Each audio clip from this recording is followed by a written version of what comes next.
I grew up chubby, so I think I started counting calories when I was like 10 or 11 years old.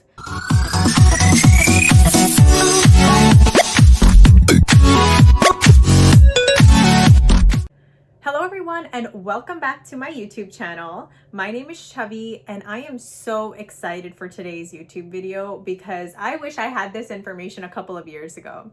So today we're going to talk about the 5 things that I wish I knew before I got into health and fitness.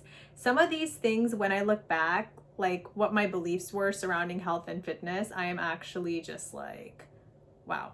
I really did not know what I was talking about at the time or any of this stuff. I was so wrong. And today I want to share some of these things with you in case these are some things that you have believed in the past or believe currently and dispel some of these myths. So without further ado, let's get into the video. Okay, so the first one is probably one of the biggest myths ever and one that I bought into when I was younger, and that is that lifting heavy weights will make you look manly. Many women do not want to achieve that goal. You know, I think most of like the health and fitness goals that a majority of women have involve not getting too big, but also, you know, being curvy in the right places. And one of the things I have to admit that I was scared of when I was younger was that if I started lifting heavy weights and pushing myself in that area, I would start looking big and bulky and manly and basically everything that I was afraid of looking like. So to give you a little bit of clarity, lifting heavy weights and strength training will not make you look manly. The reason that men have the muscles that they do is primarily because of the amount of testosterone that they have in their body. And women naturally do not produce that. So getting to that point is really not possible unless you're taking extra supplements and having a very or you're eating in a calorie surplus that is extremely high. So basically, if you are just lifting weights, even if they're heavy weights, you just don't have the capacity to look manly. You know what will happen? You're gonna get more tone and that definition that you want in your arms and your legs and your different body parts, and clothes will just hang on you in such a beautiful way. So when I was first getting into training and like signing up at the gym, one of the trainers I spoke to was, he actually told me that just watch as you start to build more muscle and like you'll notice a difference in the way that your clothes fit. Like they'll just sit on you kind of like they're on a hanger and everything will just fit so well. And I was like, that's very interesting. And I can say that that is true. So when you do start to build your muscles, you do notice the clothes start fitting a little bit more differently and it looks really good. So ladies, do not be afraid of lifting weights. Aesthetics aside, there are so many benefits to strength training and lifting heavy weights. And you want to make sure that your health and fitness journey is one where you are working towards being your best self and being your healthiest self. So the second belief that I had was that I had to do cardio to lose weight. And while cardio can help, cardio is great for heart health. It is not the only way to lose weight. And to build upon the first point, strength training is a great way to lose weight if that is one of your goals. Now, I'm gonna get into a little bit of an explanation, but I'm gonna try to do this in layman terms. So basically, at rest, muscle burns more calories, it expends more energy than fat does. So as you are building the muscle, right, as you are breaking down this muscle while working out and then you're resting and then the muscles are rebuilding, that is taking up calories and it is taking up energy. So when you are just sitting, right, you are expending more calories just even sitting when you have more muscle in your body than you do fat. Now, point 3. You can sit up your way to abs or do ab exercises to get abs. That is completely wrong.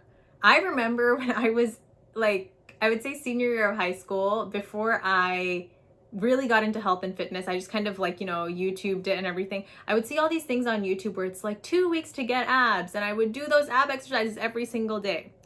So here's basically what happens, right? When you are training any muscle group at the gym and you're targeting a specific muscle, you are strengthening that muscle, you're toning that muscle, and basically you are growing that muscle. So if I am working out, lifting heavy weights with my, on my upper body, I'm building my upper body. I am growing those muscles.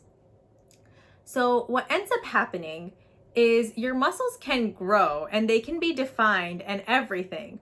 But if they're sitting under a layer of fat, it's not going to show. And what you really need to do in order to get abs or get a flat stomach is to be in a calorie deficit. A calorie deficit is basically when the calories that are going into your body are less than the calories that are going out of your body. So again, doing that through cardio, strength training, HIIT, eating, getting your diet right, all these things can help you achieve that deficit. And that is when you will lose the fat that you're trying to lose. Now, the next point, I have been counting calories for a very long time. Okay, I am ashamed to say it, but it's true. And I grew up chubby, so I think I started counting calories when I was like 10 or 11 years old. Little did I know that not all calories are made the same, okay? The calories that are in a cupcake are obviously not the same as the calories that are in an apple. And this is something that, is taught in like the personal training. When you take your personal training course, it's a point in that, okay? You have calorie dense foods and then you have nutrient dense foods. Calorie dense foods, for example, are just things that are high in calories, like a cupcake, just sugary stuff with like fat and oils and like sugar and all that good, the stuff that tastes really good but isn't always the best for you.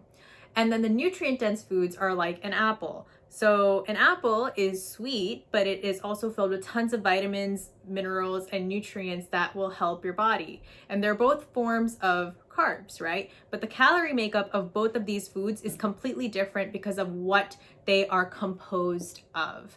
So when people count calories and, they feel like, okay, my target is like 1700 calories today. So I have 200 calories left and I really want dessert. First of all, I'm a big believer that do not deprive yourself. If you want some dessert, have some dessert. So if you have 200 calories remaining in the day and you're like, I could have a cupcake or I could have vanilla Greek yogurt with some sugar in it to satisfy my sweet tooth craving. Now, while sugar is not the best for you, clearly the Greek yogurt would be the better option if you're really craving something sweet and you want something desserty without going like cupcake desserty. Not all calories are made the same, and the foods that are more nutrient dense are usually better for you in many other capacities than the ones that are calorie dense, and that's why I'm not a huge fan of counting calories. Now, point 5 is the importance of recovery. I thought that I needed to be training hard every single day in order to see the results that I wanted, and that is just not true. Because what happens is, while it is great to train hard and give your workouts your all and really push yourself, your actual growth and your actual, like the changes in your body happen when you are recovering. That is when the muscles that have been torn during your workout are now, they're getting repaired by your body, and that is when they're going to grow. The way that this works, right? It's like, suppose I did arms, I did bicep curls, I worked out biceps. Now, I tore the muscle, right? When I worked out, I tore it. I put stress on it, I tore it. Like micro tears in the muscle. Now I'm gonna rest. It is during that rest period that my body is going to work on repairing those tears. And where those tears are repaired is actually where hypertrophy, or the muscle building, the muscle growing happens. That's where like the changes are happening that you are working toward. So it is so important for you to prioritize rest and recovery when it comes to working out and health and fitness, because that is actually when change is happening. If you just keep working, you're not going to see change and you're going to burn yourself out. I have noticed I have gone a couple of weeks on a program, and it is the week that I deload, which basically means I go lighter on the weights for a week just to switch it up, or the week that I go on vacation and I rest and I don't touch any heavy strength training. It's in that week where I see the most amount of change. Like I'll notice like like my arms look really toned, or like my butt looks a little bigger. It's because of the recovery. So prioritize rest and recovery. I need to say that as a reminder to myself as well, because I just do not like rest days. I don't know why. It's like my gym time is my me time, so I don't like rest days. You can use your rest days to do some light stretching, to do some yoga, to go on a little light leisurely walk. There's so many ways to do that. So I hope that this helped. I tried to keep it as layman's terms as possible, but I do get very excited when I talk about these things. So I might have gotten a little bit technical in certain areas. But if you have any questions, write them down in the comments below. Or if you've heard of some crazy fitness myths that you want to share, comment them below. And I will see you next week for another new video. Take care, and I'll talk to you soon. Bye.